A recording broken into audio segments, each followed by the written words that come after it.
Merhabalar, Hobisi bir YouTube kanalıma hoş geldiniz. Bugün sizlerle bu görmüş olduğunuz son zamanlarda sürekli karşıma çıkan yakalık modelinin yapımını paylaşıyor olacağım.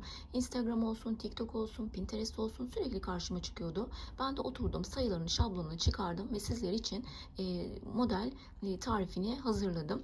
Umarım hoşunuza gider. Bunu ördüm, bitirdim.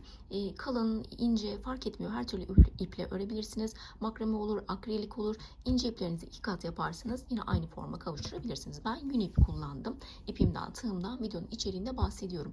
Bunu bitirdim. Sizlerle birlikte gri olanını örüyoruz. Bitirdikten sonra da şöyle bir tane uzunca zincirimizi çekip hemen bakın şurada boyun kısmından bir önden bir arkadan geçirerek şu şekilde bağcımızı oluşturuyoruz. Yapılışı oldukça kolay. Hiç vakit kaybetmeden yapım aşamasına geçiyorum. Kolay gelsin, çabuk bitsin diyorum. Benimle birlikte örecek olanlara. Şöyle hızlıca ipimden bahsetmek istiyorum. Bakın görmüş olduğunuz gibi şöyle pufidik yün bir ip, kendileri şu şekilde oldukça kalın. Bunun markasının, modelini, ismini açıklamalar kısmına yazarım. 6 milimlik tığla örüyorum bu arada. 6 milimlik tığla kalın bir yün ipim var. Bunun için 66 tane çakma trabzan yapacağız. 66 trabzan için yeterli olan zincirimi çekmeye başlıyorum. Bakın 1, 2, 70 tane çeksem sonra geri döndüğümde fazladan olanları da sökebilirim. Şöyle 2, tığımın el verdiği gevşeklikte zincirlerimi çekiyorum. Çok sıkmıyorum, çok da bol bırakmıyorum. Zincirlerimizi çekelim öncelikle. Zincirlerimizi çektik. Bir iki taneyi atlıyorum. Bakın tığımın üstüne ipimi doladım. Üçüncüsüne batıyorum. Çektim ipimi. Hepsini birlikte toparladım. Doladım. Sırayla şimdi bütün zincirlerimizin üzerine çakma trabzan yapacağız. Doladım. Sıradaki zincirime batıyorum. Ve hepsini birlikte toparladım. Bu şekilde 66 tane çakma trabzanımız olacak şekilde sıramın sonuna kadar devam ediyorum. Evet, şimdi şu şekilde ilk sıra trabzanımızı oluşturmuş olduk. Trabzanları sayarken zorlanırsanız şöyle ilk başağın tepesine bir tane belirleyici takın. Buradan itibaren bu sizin ilk trabzanınız olmuş olsun. Tepedeki başakları sayarsanız sondaki, bakın şuradaki de 66. artık. Buradan itibaren hemen üst kata çıkarıyorum. 2 tane zincir çekiyorum. 1 2 tane zincir çektim ve döndüm.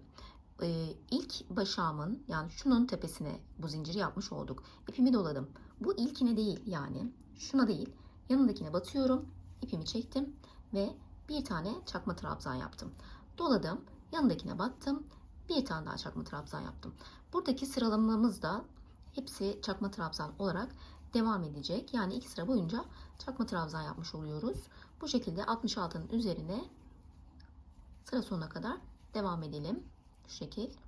Evet, ikinci sıra trabzan grubumuzda yaptık. Bakın şöyle gösterdiğim gibi son trabzanın belirleyicimin olduğu noktaya yaptıktan sonra şimdi model kurulumumuza geçiyoruz.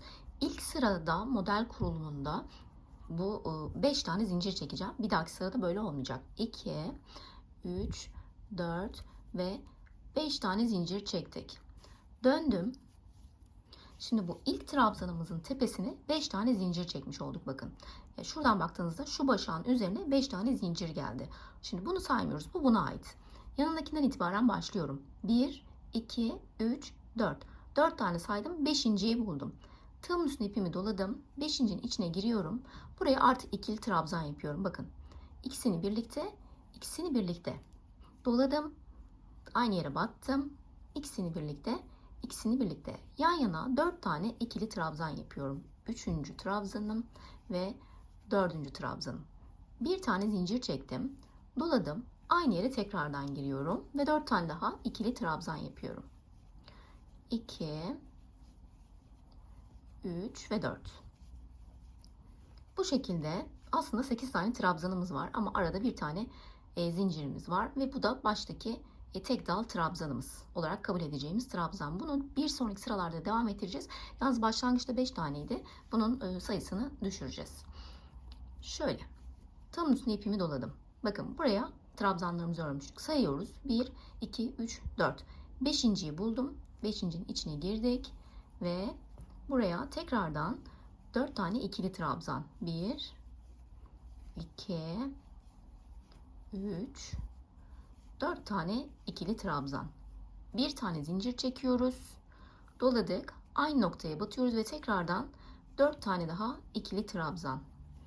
1, 2, 3 ve 4 tane ikili trabzan. Şu şekilde yan yana trabzan gruplarımız olmuş oldu. Sıramın sonuna kadar bu şekilde devam edeceğim. Tığımın üstüne ipimi doluyorum. Sayıyorum alttan. 1, 2, 3, 4. Beşinciyi buldum. Girdim. Çektim ipimi. İkisini birlikte. İkisini birlikte. Bu şekilde sıra sonuna kadar devam ediyoruz. 4 tane ikili trabzan. Araya bir zincir. 4 tane ikili trabzan. 4 tane atlıyoruz. Beşinciye batıyoruz. Aynı şekilde bütün setleri tamamlayalım sıra sonuna kadar. Sıra sonuna geldiğimizde şu görmüş olduğunuz 12 tane yapmış olmanız gerekiyor. Şu şekilde sıramın sonuna geldiğimde ipimi doluyorum. Bakın sondaki trabzanımız şuradan sayalım 1, 2, 3, 4. Beşincisi artık şu başlangıçtaki trabzanımızın tepesi oluyor. Buraya girdik. İpimi çektim. Önce bir ilmeğimi, sonra 2 ilmeğimi, sonra kalan 2 ilmeğimi birlikte ördüm ve burayı kapattım. 3 tane zincir çekiyorum. 1, 2, 3. 3 zincir çektim ve işimi çevirdim. İpimi doladım. Şurada şimdi trabzan gruplarımızın ortasında çekmiş olduğumuz zincirin boşluğuna giriyorum. İpimi çektim ve yine 4 tane ikili trabzan yapıyorum. 2, 3 ve 4. Bir tane zincir çektim arada. Doladım ipimi. Aynı noktaya giriyorum. Tekrardan 4 tane ikili trabzan. 1, 2, 3. ikili trabzanım ve 4. trabzanım. Aynı şekilde bakın şuradan 3 tane zincir çektik. Sonrasında trabzan grubumuzun ortasına atladık ve tekrardan şu grubumuzu oluşturduk. İpimi doladım. Herhangi bir zincir çekmiyorum. Yandaki dörtlü setimizin ortasına atlıyoruz bu sefer tam şuraya ve buraya da tekrardan 4 trabzan, araya bir zincir ve 4 trabzan. Sıramın sonuna kadar bu işlemi tekrar ediyorum. Başka hiçbir şey yok. Bütün trabzanlarımızın ortasındaki zincire giriyoruz ve 4 trabzan, bir zincir, 4 trabzan yapıyoruz. Sıra sonunda tekrardan buluşalım. Evet, sıramızın sonuna geldik. Şu şekilde görünüyor. Şimdi son kısımda tığımın üzerine ipimi doluyorum. Bakın şurada 5 tane zincir çekmiştik. Bunun şu kısmından tam köşe noktasından yani burada bir köşe oluşturacağız şu başlangıçtaki gibi olması adına. Şuradan bir zincire boşluk kalabilir. Şuraya batalım. İpimi çektim. Önce birini, sonra ikisini, sonra ikisini birlikte aldık. Bakın burada da düzgün bir şekilde yukarı çıkmasını sağladık. 1, 2, 3 tane zincir çekiyorum ve dönüyorum. Şimdi bu sırada artık farklı bir işlem uygulayacağız. İpimi doladım. İlk trabzan grubumun ortasına giriyorum. Şu boşluğuna bir zincir çektiğimiz yere. Burası aynı. 4 tane trabzan, bir zincir, 4 tane trabzanımızı yapalım.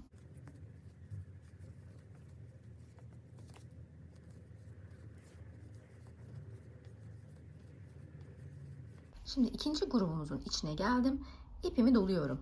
Bakın buraya girdik. Önce birini, sonra ikisini, sonra ikisini. Buraya üçlü trabzan yapıyorum. İpimi doladım. Tekrar aynı noktaya girdim. İpimi çektim. Önce birini, sonra ikisini, sonra ikisini. İpimi doladım.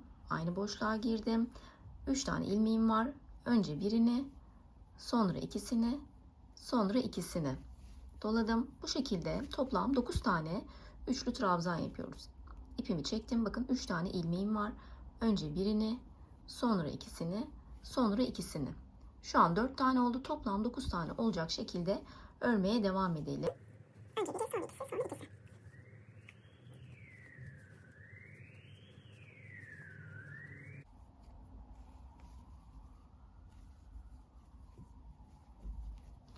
Bu şekilde 9 tane üçlü trabzan yaptık.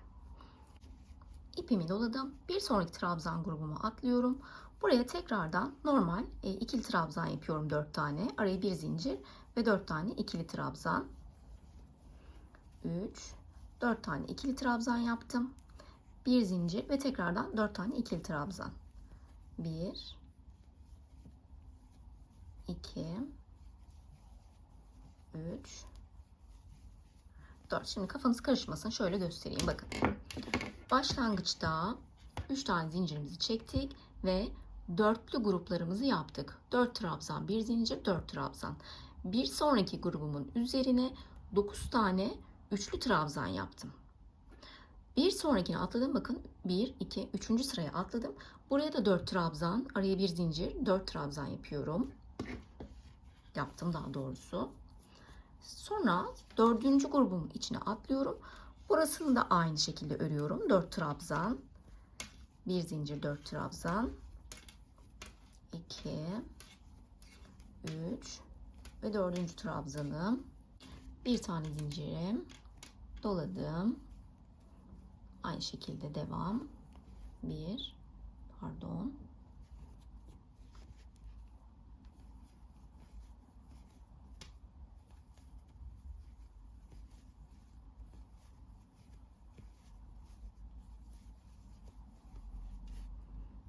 Evet. Bir tane dörtlü grup, arada 9 tane üçlü trabzan grubum, yanına dörtlü grup, yanına dörtlü grup. 5. sırama geldiğimde buraya tekrardan 9 tane üçlü trabzan yapıyorum. Doladım ipimi, girdim şu boşluğuma, ipimi çektim. Önce birini, sonra ikisini birden, sonra ikisini birden ördüm. Bir tane üçlü trabzan yaptım. Bu şekilde yan yana 9 tane üçlü trabzan yapıyorum. 2, 3, 4, 5, 6, 7, 8 ve 9. şu şekilde 9 tane üçlü trabzanımı oluşturdum. Sonrasında yine koyuyorum, bakın çok anlaşılsın diye. Başlangıçta bir tane dörtlü grup, yanında 9 tane üçlü trabzan, yanına dörtlü grup, yanına dörtlü grup. Sonra tekrardan 9 tane üçlü trabzan. Şimdi 2 tanesini daha, şu ikisini dörtlü gruplarımızı örerek bitirelim.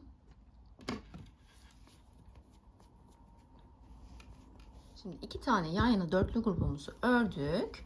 Hemen yanına şöyle 9 tane üçlü trabzan yapıyorum. Yanındaki trabzan grubumun tam ortasına.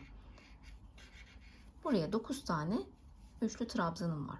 Önce biri, sonra ikisi, sonra ikisi. Burayı da bu şekilde dolduruyoruz. 9 tane üçlü trabzanımı ördüm. Şimdi şu 2 tanesine dörtlü gruplarımızı çalışıyoruz.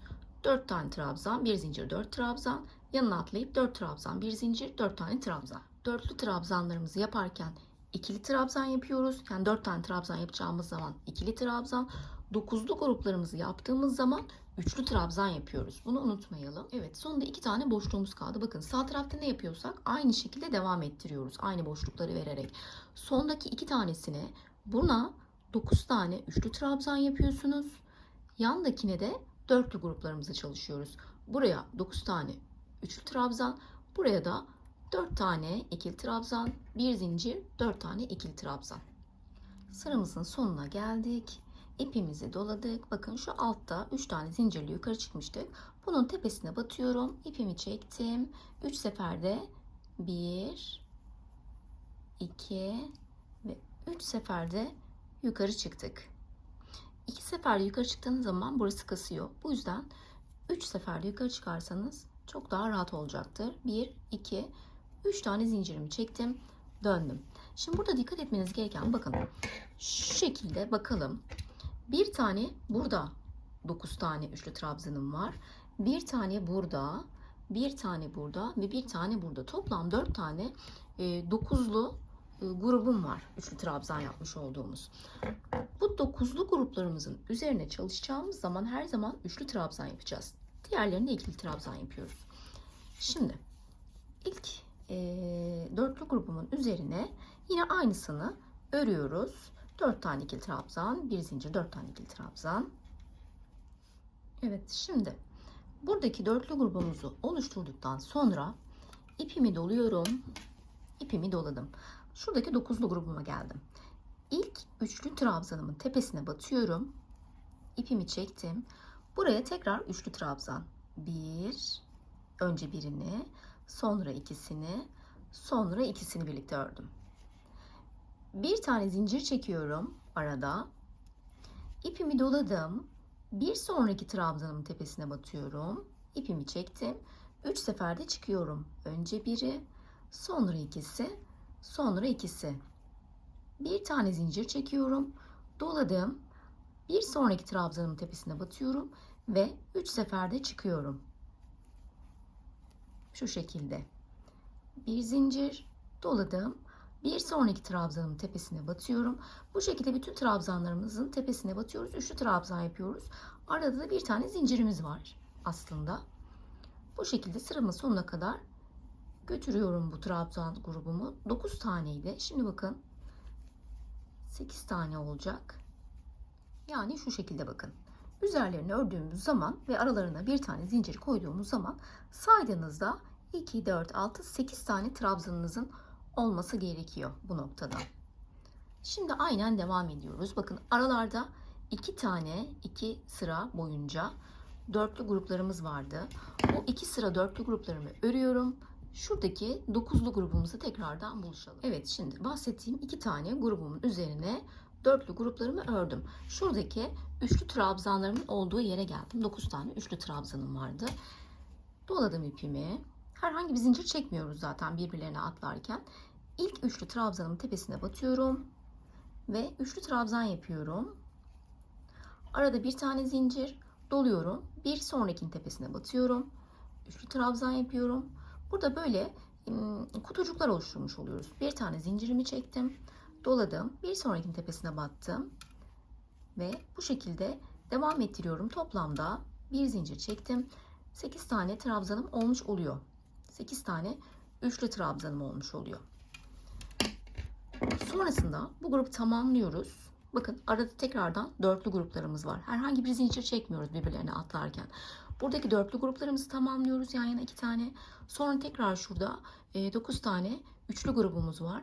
Bunun üzerine de burada yaptığımızın aynısını yapıyoruz. Şu iki yerde yaptığımızın aynısını. Sonra tekrar 2 tane dörtlü grubumuz var. Şurada bir tane daha 9 tane üçlü trabzan yaptığımız kısım var.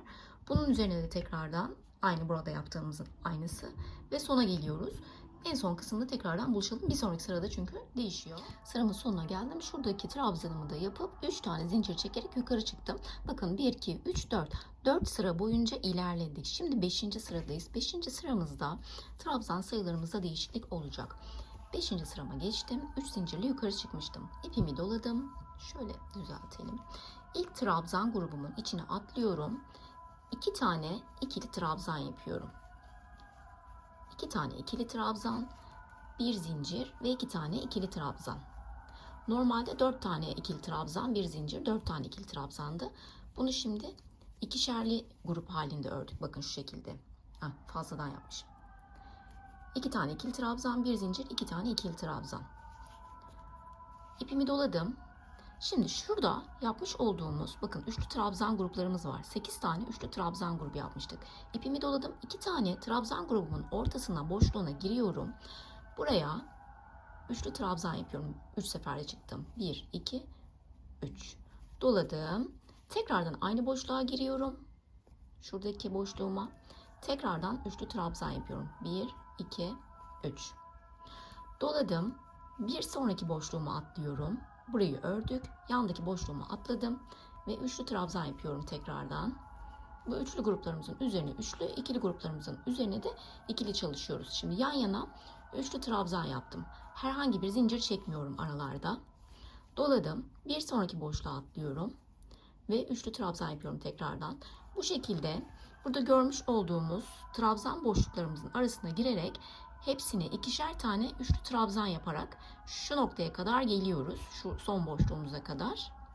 Üçlü trabzan gruplarımı tamamladım. Saydığınız zaman toplamda 14 tane üçlü trabzanınızın olması gerekiyor. İpimi doluyorum. Bir sonraki bakın dörtlü bir alt sırada dörtlü grup olarak çalışmıştık. Bunun içine ortasına battım ve 2 tane ikili trabzan yapıyorum yan yana. Bir tane zincir çekiyorum ve tekrardan ikili trabzan. 2 tane. Yandaki grubumuza atlıyoruz. Şu şekilde görelim. Bakın açıyorum. İlk başta ikili trabzan, zincir ikili trabzan yaptık ikişer tane. Sonrası üçlü trabzan gruplarımızın üzerine çifter çifter üçlü trabzanlarımızı yaptık. Zaten şu aşamada 2 tane dörtlü grubumuz vardı. Bunlara artık ikili ikili trabzanlar yapıyoruz. Sonrasında şurada üçlü trabzan grubumuza geldiğimiz zaman aralarına giriyoruz ve ikişer tane üçlü trabzan yapıyoruz şuralara. Sonra tekrar dörtlü gruplarımız var. Bunların üzerlerine ikişerli gruplar yapıyoruz. Şuraya tekrardan üçlü trabzan gruplarıma geldiğimde bakın 8 tane üçlü trabzan grubum var. Bunların şu boşluklarına girerek çifter çifter üçlü trabzan yapıyoruz. Bu şekilde geleceğiz sıramızın sonuna kadar tekrardan. 5. sıramızı tamamladık. Şimdi 6. sıramızdayız. Şöyle katladığımız zaman da görüntüsünü şu şekilde görebiliriz bakın. Sona geldim. Aynısı bahsettiğim gibi doldurdum. Şunların içerisine ikişer ikişer üçlü trabzanlarımı yaptım. Toplamda 14 tane trabzanımız olmuş oluyor şu şekilde. Sona geldiğimde de tekrardan ikili grup zincir ikili grubumu yapıyorum ve 3 tane zincirle tekrar yukarı çıktım. Dönüyoruz. Tekrardan buranın içine dolduruyoruz ikişerli gruplar. 2 tane ikili trabzan, bir zincir, 2 tane ikili trabzan. Şimdi bu noktada artık bakın ikili trabzanlarımızı yaptık. İpimizi dolamadan şurada 14 tane üçlü trabzanlar yapmıştık. Onun ilkinin tepesine batıyorum ve bir tane sık iğne yapıyorum. Arada 5 tane zincir çekeceğiz. 1, 2, 3, 4 ve 5 tane zincir çektim. Sıradaki trabzanımı atlıyorum. Ondan sonrakine batıyorum. İpimi çektim. Buraya bir tane sık iğne. Burada bir halkacık oluşturmuş olduk. Şimdi 5 tane zincir. 1, 2, 3, 4 ve 5. Bir sonraki trabzanıma atlıyorum. Ondan sonrakine batıyorum. Ve bir tane sık iğne. Bakın bu şekilde halkalarımızı oluşturmuş oluyoruz. 5 zincir. 1, 2, 3, 4, 5 zincir. Sıradaki trabzanı atlıyorum. Bir sonrakine batıyorum. Bakın buradayız. Sıradakini atladım. Ondan sonrakine batıyorum. Ve bir tane sık iğne. Tekrardan halkamızı oluşturmuş olduk. Bu şekilde 5 zincir, bir atla bir sonrakine bat. 5 zincir, bir atla bir sonrakine bat yaparak devam ettirelim burayı. Bu şekilde 6 tane halkacığımızın oluşması gerekiyor. Sonrasında ipimi doluyorum direkt. Şu ikili ikili gruplarımızın olduğu tam orta noktaya batıyorum ve tekrardan 2 tane ikili trabzan yapıyorum. Araya bir tane zincir ve 2 tane daha ikili trabzan. Yandaki trabzan grubunun ortasına da tekrardan aynısı. İkili gruplarımız var. Ortasına girdik, ipimi doladım, ortasına girdim. 2 tane ikili trabzan, bir zincir, 2 tane ikili trabzan. Burayı da tamamladık. Tekrar bakın üçlü gruplarımızın, üçlü trabzan gruplarımızın olduğu yere geldim. İpimi dolamadan ilk üçlü trabzanımın tepesine atlıyorum. Bir tane sık iğne, 5 zincir, 2, 3, 4 ve 5 tane zincir. Sıradakini atla, ondan sonrakine bat ve sık iğne ile birleştir. Burada bir halkamızı oluşturduk. 5 zincir çekiyoruz. 3, 4, 5. Tekrardan sıradakini atlıyorum. Ondan sonra gelenin üzerine batıp bir tane sık iğnemi yapıyorum. Bu şekilde burada da 6 tane halkamız oluşacak. 5 zincir, bir atla bir sonrakine bat, 5 zincir, bir atla bir sonrakine bat. Sonrasında bakın şurada ikili gruplarımız var. Bunların üzerine de ikişerli ikişerli yani toplam 4 tane trabzanımız var. Ortada bir tane zincirimiz. Bu iki grubumuza da aynısını uyguluyoruz. Sonrasında bakın burada üçlü trabzan gruplarımız var. 14 tane. Bu tarafta yapmış olduğumuz halkaların aynısını burada da yapıyoruz. Şurada da aynısından var bakın halka grubu. Arada da ikişerli trabzan gruplarımız var. Bunların üzerine de aynısını örüyoruz ve sıra sonunu bu şekilde ilerletelim. Yani birebir aynısını. Buradakilerin aynısını tekrar ediyoruz sona gelene kadar. Sıramın sonuna geldim. Şu başlangıçtaki trabzanımın tepesine batacağım. İpimi doladım. Baştaki trabzanın tepesine batıyorum. İpimi çektim ve 3 seferde burayı bitiriyorum. 3 tane zincir çektim ve döndüm. 3 zincir çektim, döndüm. 2 tane ikili trabzan, bir zincir ve 2 tane ikili trabzanımı yaptım hemen şu ilk trabzan tepeme. Sonrasında halkalarımızın içine atlıyoruz. İpimi doladım. İlk halkamın içine atlıyorum. İpimi çektim. 3 seferde çıkıyorum. Üçlü trabzan yapıyorum. Yan yana 3 tane üçlü trabzan yapıyorum. 1, 2 ve 3 seferde çıktım. Doladım ipimi, halkamın içine girdim ve 3 seferde yükseliyorum. Doladım ipimi. Şimdi 3 tane üçlü trabzanımı yaptım. Bir sonraki halkamın içine atlıyorum ve buraya da 3 tane üçlü trabzan yapıyorum. Bu şekilde halkalarımın içine üçerli trabzanlar yapıyorum. Üçerli üçlü trabzan yapıyorum daha doğrusu. Bu şekilde halkalarımı dolduracağım. Halkalarımızın içini doldurduk. Toplamda 18 tane üçlü trabzanımızın olması gerekiyor. Hemen yandaki ikili gruplarıma giriyorum. Bunların içlerine de ikişerli ikili trabzanlarım var. 2 tane ikili trabzan, bir zincir ve 2 tane ikili trabzan. Yanındakine de aynı şekilde 2 tane ikili trabzan, bir zincir, 2 tane ikili trabzan yapıyoruz. Doladım. İlk trabzanım, ikinci trabzanım, bir tane zincir ve iki tane daha ikili trabzan. İpimi doluyorum. Halkamın içine atlıyorum tekrardan ve 3 tane üçlü trabzan yapacağım. 1, 2, 3 seferde çıktım. Doladım. Önce birini, sonra ikisini ve sonra ikisini. Bu şekilde bu halkaların içinde üçerli üçlü trabzan yapıyorum. Toplamda 3, 6, 9, 12, 15, 18 tane trabzanımız olmuş oluyor. Bu halkalarımızın içinde doldurduk. 18 tane trabzanımızı yaptık. Arada bakın ikişerli gruplarımız var. Bunların içinde aynı şekilde dolduruyoruz. Burada da tekrardan halkalarımızın içine üçerli gruplarımızı yapıyoruz. Burada da ikişer trabzanımız var. 2 trabzan, bir zincir, 2 trabzan. Bu iki grubu da aynı şekilde dolduruyoruz. Bakın sonda da tekrardan halkamız var. Halkamızı doldurup son noktaya gelelim. Dönüşte tekrardan buluşalım. Evet, bu sırayı da bu şekilde bitirmiş olduk. Sıramın sonuna geldim. Şimdi bakın sondaki trabzanımı yaptıktan sonra bir tane zincir çekiyorum. Bir tane zincir çekiyorum ve dönüyorum. Bu sırada bir sıra boyunca sık iğne yapacağız hepsinin üzerine. Şimdi bir tane zincir çektim. Hemen trabzan grubunun üzerine atlıyorum. Bir tane sık iğne. Yanındakinin üzerine de atladım. Yanındaki trabzanımın ve bir tane sık iğne. Bir tane zincir boşluğumuz vardı. Bunun içine girdim. Bir tane sık iğne. Sonrasında trabzanlarımın üzerlerine sık iğnelerini yapıyorum. Bir sıra. Sonra zaten buradakiler çok belli oluyor. Üçerli gruplarımız vardı. Bunların üzerine birer tane sık iğne. Bunların üzerlerine birer tane sık iğne. Şu ikili gruplarımıza geldiğimiz zaman trabzanların üzerine sık iğne. Ortadaki zincirimiz için ortaya giriyoruz. Bir tane sık iğne ve sonra trabzanlarımızın üzerine sık iğne şeklinde bir sıra boyunca şöyle önce etek kısmını, şu kısmını tabii dolayısıyla geçeceğiz. Sonra şu yan kısımlarından da sık iğne yapmanız gerekiyor. Şu üçer tane zincir çekerek dönmüştük bakın yukarıya doğru. Buraya geldiniz, sonra yukarıya doğru tırmanıyorsunuz. Burada da şu boşlukların içerisine girerek ikişer tane sık iğne yaptım ben. İkişer tane ya da üçer tane, yani burası böyle çok sıkmasın, kendini kasmasın, çok da gevşek de olmasın. Aralara ikişer ya da üçer tane, bazısını 2 bazısını 3 koyabilirsiniz. Sık iğne yaparak yukarı çıkıyorsunuz. Sonra şu kısma geldiğimizde de tekrar bakın tam yakanın üst kısmına geldiğimiz zaman buradan da sık iğne yaparak böyle yukarı doğru devam edeceğiz. Burada da şu trabzan boşluklarına girebilirsiniz.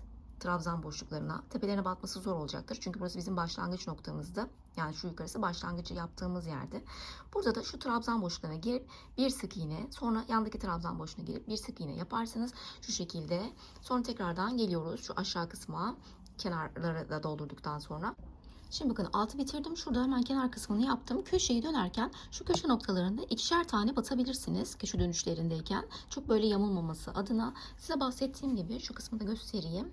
Trabzanların boşluklarına dediğim gibi girebilirsiniz diye. Bir tane sık iğnemi buraya yapmışım. Bakın trabzanın boşluğuna giriyorum. Tepesine batmıyorum. Boşluğuna giriyorum. Sık iğnemi yapıyorum. Sonrasında tekrar yandakinin boşluğuna giriyorum. Bir tane sık iğne yapıyorum. Bunu da bu şekilde tamamlıyorum sıramın sonuna. Bütün çevreyi dolandım ve tekrardan bakın başlangıç noktasındayım. Yani ikili trabzanlarım var ve üçlü gruplarım var. Şurada üçlü trabzan gruplarım var. Yani etek kısmındayım. Başlangıç noktama döndüm dediğim gibi. Buraya şimdi bir tane zincir çekerek başlıyorum. Bir tane zincir çektim. Hemen yanındaki zincirin tepesine batıyorum. Bir tane sık iğne. Bu bir olsun. Bir, yanına bir tane daha sık iğne. 2, 3, 4 ve 5. Bakın yan yana sırayla 5 tane sık iğne yaptım. Şimdi 5.'nin üzerine 4 tane zincir. 2, 3, 4. 4 ya da 5 yapabilirsiniz. Sonrasında şu altındaki bakın oluşan başakların içine giriyorum. İpimi çektim. Bir tane ilmek kaydırma yaptım. Hemen dibindeki, yani buraya değil, buranın üzerine işlem yaptık. Yanındaki, hemen yanındaki hiç işlem görmemiş zincirimin tepesine batıyorum ve bir tane sık iğne yapıyorum. İlk sık iğnem, yanına battım. İkinci sık iğnem, yanına battım. 3 oldu. Yanına battım 4 ve yanına battım 5. Beşincisinin üzerine 4 tane zincir yapıyorum. 4 tane zincir yaptıktan sonra şu alt kısmında oluşan, bakın zincirimin altında oluşan şuradaki başaklarına giriyorum. İpimi buradan çektim ve bir tane ilmek kaydırma. Hemen hiç işlem görmemiş yanındaki zincirimin tepesine batıyorum. Sık iğne. 1 oldu. 1, 2, 3, 4 ve bu da 5. sık iğnem. Üzerine 4 tane zincir, 2, 3, 4 tane zincirimi çektim ve alt kısmında oluşan şu başak iki dalına da giriyorum. İpimi buradan çektim ve bir ilmek kaydırma yapıyorum. Bu şekilde alt kısmındaki pıtırcıklarımızı oluşturuyoruz. Görüntü olarak da şu şekilde bakın. Görüntü olarak da şöyle bir görüntüsü oluyor. Bu şekilde videomuzun sonuna geldik. Beğendiyseniz kanalıma abone olup yorum yapmayı, beğen tuşuna basmayı unutmayın lütfen. Bir sonraki içerikte görüşmek üzere. Hoşça kalın.